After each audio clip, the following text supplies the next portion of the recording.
And we have a keynote speaker with us who is Jernej Česen. I'm sorry if I don't pronounce it correctly, but Jernej joined Outfit7, one of the partners for this hackathon. He joined it in 2014, and he immediately brought entrepreneurial instinct and leadership skills to the company and to the team. His approach, and this is very interesting, his approach to the working life is a stew. When we combine things, different things that work well together. The essence of Outfit7 is to create games and the feelings they evoke. At Outfit7, they believe they can go even further together. They challenge the past and plan the future, always with quality assurance. I'm actually quite looking forward to your keynote, Jernej. I'm asking my colleague, Uros, right now. You will be putting everyone in a breakout room, correct? Yeah. Welcome, Jernej. Hi. So just a sec, you will be moved to the breakout room so the judges can vote on the different teams. Actually, the judges will be moved. Apologies. Yeah. It's the other way around. So we will be moving away from you, actually.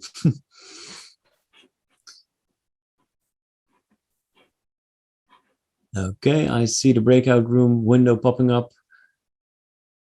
Good luck, judges. I hope that they will survive judging, because congratulations to everyone. I was listening to the pitches, and the first thing that it was amazing that you were all in the time slots. So really strict, direct, you had the solution. And I like this approach that it was starting simple, but big thing.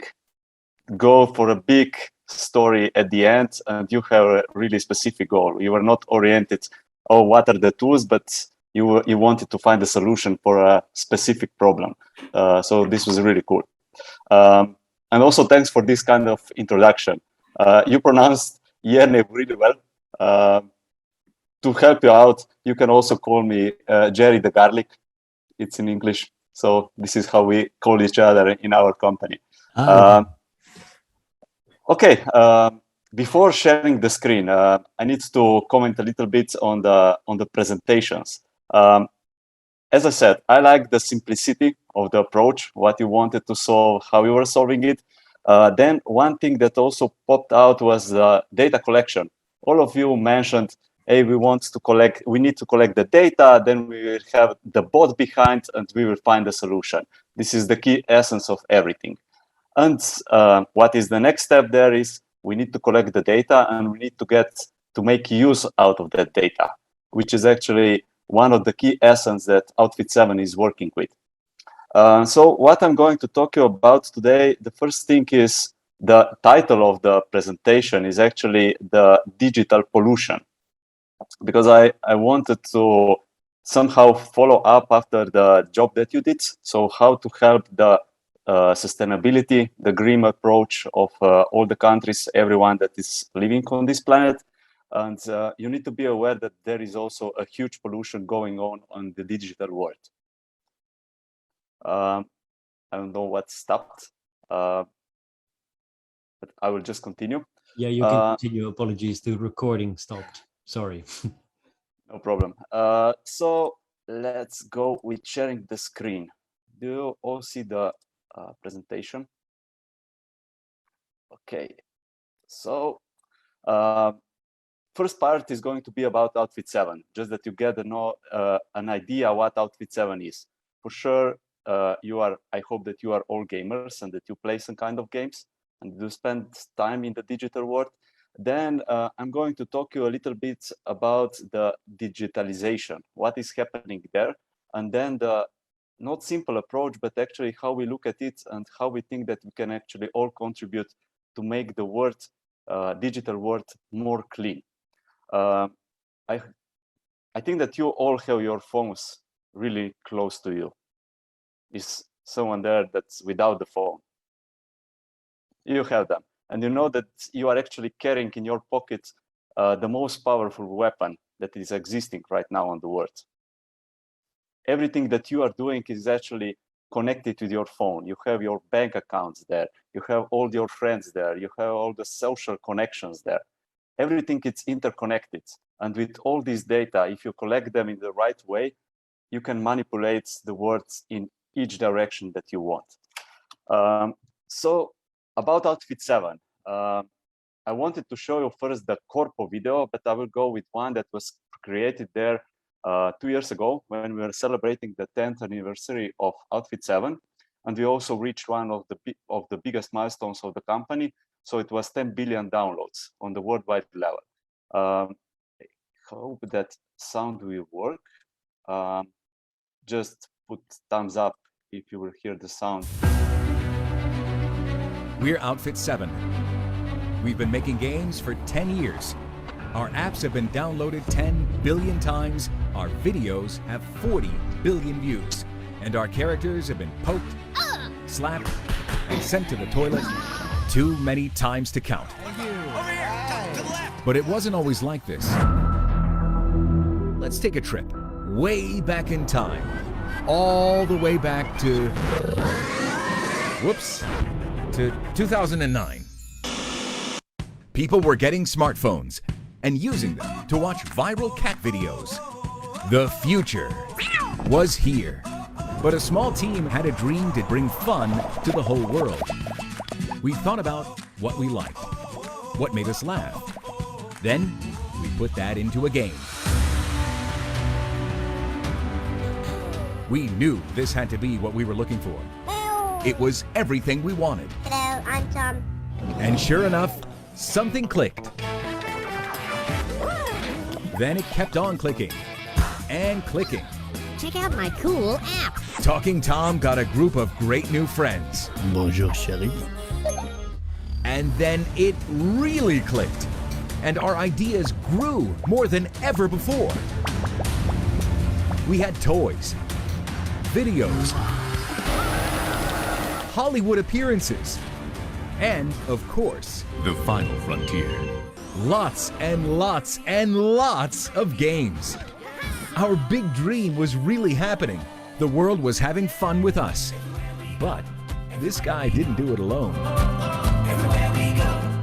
What started with 8 people in a garage became a growing family of hundreds of fun-loving kids at heart all around the world.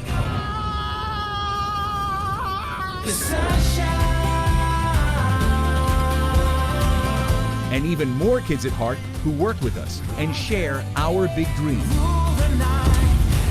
Hey, that's you, our lovely friends and fans. With your help, a lot has changed in the last 10 years.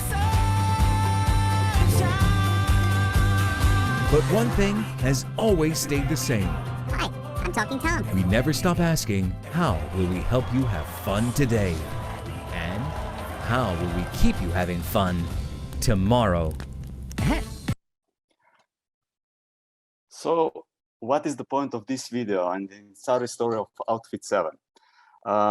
Once upon a time, there was not a game. There was just a bunch of guys, 7 guys that were thinking big, the same as you are thinking in this hackathon. And they were not thinking, hey, let's create a game, but they were looking what are the needs out there on the market. So there was a growth. In this plot, you can see of the smartphone shipments. At that time, no one was really thinking, hey, what to do with those phones, but they were just there. And what they were thinking is, okay, how to use these phones as a tool and create something big, how to create something that is going to be a trend. They wanted to be trendsetters. And they figured it out that actually carrying the phone around, it means also carrying potentially entertainment around. And there was just idea what to do. They tried different things. And then in one moment, they figured it out that what is connected with having fun, taking care, and solving certain needs of the user of the phone. They found the character there. It's just a Tom. This was a tool. It was just a 3D character out there on the market without any personality. They bring him the personality. You can see here what was the investment. It was like nothing. Many of you in the presentations also put there the numbers, how much the investment is going to be. It was not important how much you invest into it, but it's more what are you aiming for. And they were aiming, okay, let's create the new brand out of it. And what it resulted out of it? It resulted that in 2010, when no one was actually thinking about it, Outfit7 was the first one when it comes to the gaming industry, how many downloads they generated and how big they became. These two pictures here are just showing the 10 years anniversary report that Apple released last year. And Talking Tom and Talking Tom 2, the sequel of it, is the only game in 10 years that was there on the top charts when it comes to the downloads. Same goes for the Google plots. So when you are installing the games, and overall downloads on the worldwide level, my Talking Tom, the game that was released 4 years after that original Tom, it's still the most downloaded app on the entire world. So thinking big, it resulted in this direction.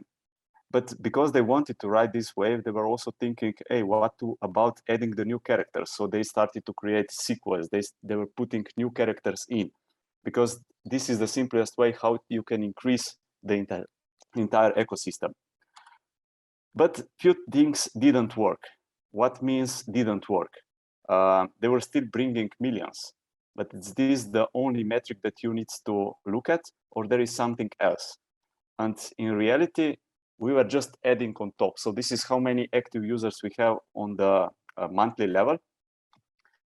But these are also all the characters and all the games that were killed to keep just these ones alive on the store. This is connected to this digital pollution. You can actually simply throw the games out because the development obstacles, you are all aware of these obstacles. That means how much you need to invest to develop certain product and how much you need to invest to actually distribute it, so penetrate to the market. The creation investment is really small. Every one of us has the phone, every one of us has a laptop, and you can simply go there, start writing a code, you can create the game, you can create the app, ship it out. But if you want to succeed, you will need to invest, and you will need to invest a lot. And different companies during these years, when they see that there is a potential, there is a money on the market, just simply started to create new games, started to create new apps and throwing them out. What we did, we actually said, no, if the game is not contributing to the entire ecosystem, we simply wanted to kill it, because we want that just the games and the things that we are doing will go forward and will bring additional value to the users. At the end, is this resulting in the way that Outfit7, as an entire company, it's constantly for the last 10 years, one of the biggest publishers of the games on the entire world. And our games are constantly on the top charts when it comes to the, most downloaded games on the market. And when it comes to the data collection, this is just amount of data that we collect on daily basis. So it's 10 terabytes of data, different data that we have. Why is this so important? I said that you are carrying your weapons with you. This is the data that you are not collecting from you, but you are sending on your, based on what you are clicking there, this data, not just to us, but to everyone out there. And this data is simply just flying around and everyone can access to it. And if he is smart enough, he can just collect it in the way that he will benefit the most. If there are so many games, so many different apps out there, it's really hard to get to one that you want to actually use. So what is happening there? The big companies are taking it over. Google, Apple, what are they doing when you go and search for certain app? You start typing one keyword and they are already suggesting you which app you are going to download. And just a question, you can write the answer in chat. Do you know how many applications do you have on your smartphone right now?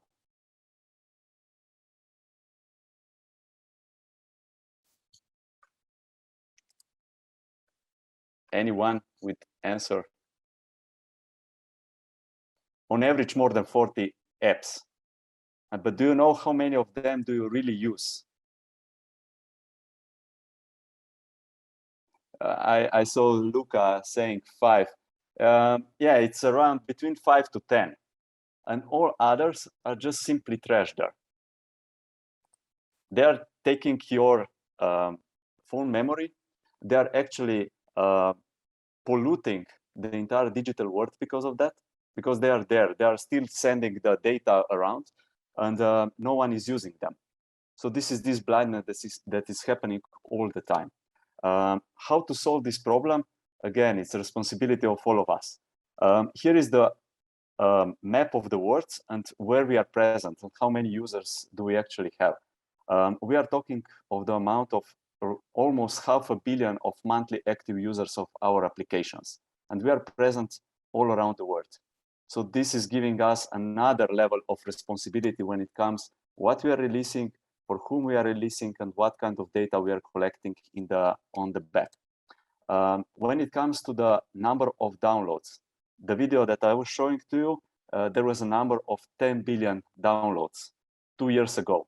Right now, we are on the 70 billion plus.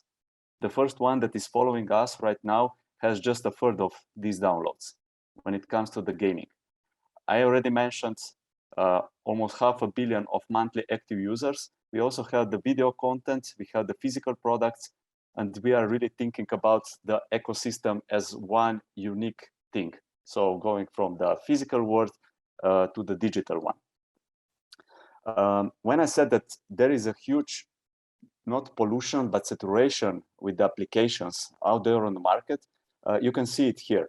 So when it comes on the annual level, we are talking on the annual level of around 34 billion downloads of just in the gaming industry.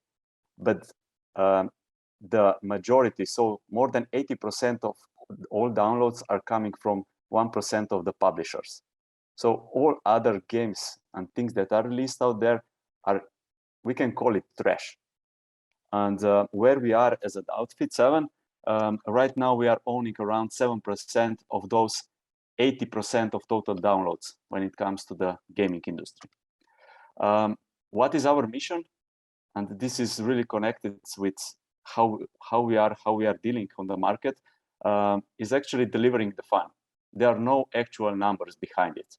And when I joined the company 7 years ago, my actually core is coming from the finance. I'm one of those worst species of the financial guys. I was studying accounting. I was in charge for doing M&As. And when I was pitched to, hey, would you like to join the company because we need someone to create the financial spine of the company? I said, yes, sure, it's cool. And my first question was, hey, could you tell me what is your budget for the next year? What are your plans for the next year? And the owner, because the company was still small at the time, simply said, we don't have any plans. No, what is the budget? I say, how the hell can you operate without any numbers behind? Because I was really KPI driven guy. And he said, no, we are simply aiming for stars. We know that whatever we are going to do, we want that it's going to be without any numbers. We want to surpass all the expectations out there.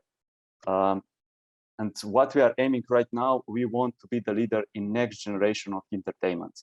What is the keyword here is actually the next generation. So we don't want to stop where we are right now, but we are all the time exploring. So we are looking what is the next opportunity there, what could be the next thing where we are the trendsetter. What is happening there on the digital world? The curves of the evolvements or evolution of the products is completely the same as in any other industry. We can here go to the production of the cars. You have the first phase of the experimentation, then you go to the expansion and mature phase.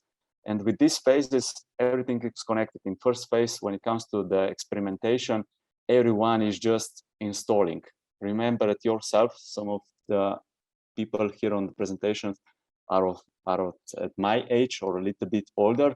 And when the smartphones started to go out and there were a lot of applications there, what we were doing, we were just installing and installing, trying. Then in this expansion phase, what you do, we started to actually use this thing because it became popular, we know what we want and we were using it. And what is happening right now in the entire world, we want to squeeze as much as possible out of our customers. So it goes focus into the monetization. Out of all, on the entire population, which is approaching 8 billion people in the entire world, more than 66% of the people are already owning their own smartphones. And more than 60% is right now using the internet. And out of these people that are using internet, more than half of them are actively participating. So more than half of the entire population is already participating in different social media channels. So Facebook, Instagram, all other things that we have there. This is really connected with this, how big is penetration of the smartphones and coverage of Wi-Fi across the world. It's getting bigger and bigger. Some areas are completely already saturated. So we can actually benefit out of it. When it comes to where the biggest share of the traffic is going through, it's through the mobile phones. So more than 50% of people that are there online are online with using the smartphones. Laptop, PCs, it's representing more than, just a little bit more than 40%. Tablets are completely out and other devices are actually not existing. So the phones applications are taking over the world. How much time do we spend right now? It's more than 4 hours per day when it comes to the spending our time on average on the mobile phones in different kind of digital world. And around half of this time is spent again on the social channels, just around 9% into the gaming industry. The strongest platforms out there in the digital world, again, are the social networks. So all the data that you are sharing there is going through it, and then other developers are using this data. We have access to it. And now this was about the market. And now let's go to the digitalization. We all faced this Corona crisis 2 years ago when it was the first lockdown. Do you know what was happening during that period with the digital industry? It was actually the most flourishing period for us. We faced instantly the increase of the downloads monetization for more than 30%. People were staying at home, they were playing more, they were more online because there was nothing else to do. And what was happening with the not digital industry? They all want to go into the digital world. Just think about the e-commerce. If companies were not having the online stores before, at that time, everyone was doing their own web pages, web stores, going into the e-commerce. And here is a really simple example. So we have a normal store and we have a digital app store. And we have two persons there. So this is the Tom. It's an ordinary guy. He was used to go to the store. He wants to be trendy, so he was buying his shoes, he was buying his dresses out there. And on the other side, we have the boss. So the one that's a top boss of one corporation, and he simply wants to rule the world. So he wants to do big numbers when it comes to the profit. What Tom, so this ordinary guy, enjoys was actually the customer support that was happening there. So why he wants to go to the store? Because there was a nice lady that looked at him and told him, yeah, but you know, this shoes is not the right one for you. Maybe you should choose this one. And at the end, he was really happy because he was the baddest ass out there. And the boss was thinking, okay, how I can increase this? So I need to buy a new facility there. I will create a new store there. I will go with the marketing campaign just to make more money. And then suddenly COVID hit us all. So instantly we were locked in and there was nothing to do. And this ordinary Tom, because he was not able to go around and start and buy the stuff that he wants or explore the different things, he was exploring the world through his comp. So he was browsing the web. And he figured it out that doing the first purchase through the internet, so online, it's not that hard. You just need to do it once. And imagine yourself, the first time that you did the purchase through the online, it was hard because you didn't trust the system. You didn't really know, is the article actually coming to me? what is actually happening in the end. The second time was much easier. The third time you didn't even thought about it. You were just doing, yes, buy, buy, buy. It's this syndrome of first thing, I need to do it, but then it's all the time, every time it's much easier. And this ordinary Tom, in this COVID time, he started to buy. And there were online shops that were actually capable to deliver the things. But there is also this traditional boss that he's just so numbers are going down, no one is buying because the shops are closed. So what is the solution? Yeah, okay, let's go on web. I will need to create the online shop. And because he's a big boss, he was thinking really big. So he decided, no, I will not just do the online shop, but I'm going to employ the data scientists, because everybody is talking about the BI, everyone is talking about the artificial intelligence, machine learning, these kind of things. So he gathered a team of the scientists there that will handle this situation for him. Tom is still buying, boss is waiting. What these analytics guys are doing, they are collecting the data and analyzing them, putting them together, dissecting the user. They wanted to figure it out, what is the best approach to them. And finally, Tom is still buying, but the boss is not satisfied. You know why? Because of all this amount of data that machines were just collecting together and dealing with it didn't actually at the end reflect the proper user, but they were reflecting the sum of different pieces of data that were there on the market. And analytics actually killed the business out of it. Why? There was one really nice question about these smart trash cans. Who is going to deal with the system behind? There is no system. There is always a person behind that deals with it. And what we need to focus when we go to the digitalization, it's not business, it's not even the product, it's not the word. At the end, it's user. You need to figure it out, what is the user needs, why you are doing something, what kind of the problem you are actually solving at the end. For me, really simple thing to say it. Do you remember how many different sorts of potatoes were existing on the market maybe 10 years ago? I remember just 2 of them, actually 3. It was a normal white potato, it was a red potato, and it was a sweet potato. Now go into the store, and how many different type of potatoes you will find there? It's white, red, it's fried, then potatoes that are just cultivated to make a smashed potato. There is a potato that actually doesn't taste as a potato.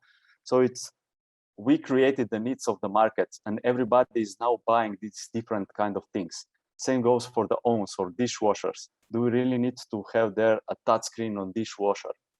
No, in reality, we just need a dishwasher. But it's really cool to have a dishwasher with a touch screen, because if my friends come to visit to me, I can say, hey, I'm really trendy, I have a dishwasher with a touch screen. So we are actually all creating the needs. And if we are able to create the needs that it's really useful for the world at the end, and it's going to become the viral one, everyone is going to use it. I can simply imagine this charging flowers that one of the groups was presenting. If you can make this out that you are really cool to be there, that you are charging your phone, your electric bike there, and everybody will come there, you just change the behavior of the users. And this is what we are all doing there. So at the end, what we believe that it's a key essence to succeed with every project that you are doing. Things are really connected in between. You shouldn't never look at it as a simple garden, that you are just solving one problem, but you need to think really big at it. So go for a big picture. Don't do the assumptions, because making assumptions is actually making ass out of you and me. You need to think about what are the actual facts.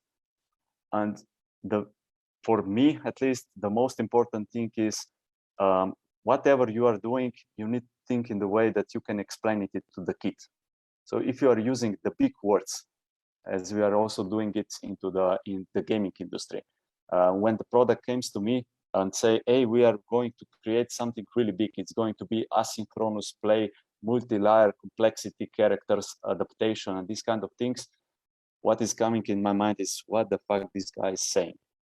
What I need to do is actually, okay, Ante, because this is the guy that is holding the production, can you please simply explain me what is this? And when he goes, yeah, this multi-layer complexity is actually, no, you will just be beating and competing with other guys there. Okay, simply explained. Now I know how I can position this thing on the market.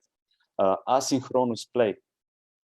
What this means, yeah, actually you can go to the toilet, play the game, and next time when you will be returned, you will still be competing. So you don't need to be there at that exact time where you are playing. So it's again going really simple. And whatever you're doing, try this and explain it really easily. One example, what I did once, it's we are using these fancy not known words on the meeting, and at the end we said, okay, next time we will rejoin and you will need to deliver what you wanted.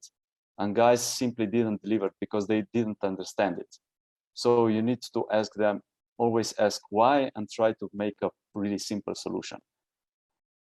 Another thing is the tool that you are using. So artificial intelligence, all the data that you have there, machines, these are all just the tools.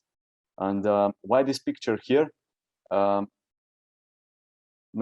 Okay, this here is the bike, but most probably, if you go a little bit back in your mind, for example, skiing, there is usually a guy on the ski slope with the top sheet equipment, but he doesn't know how to do the proper skiing, but he has the top sheet equipment there.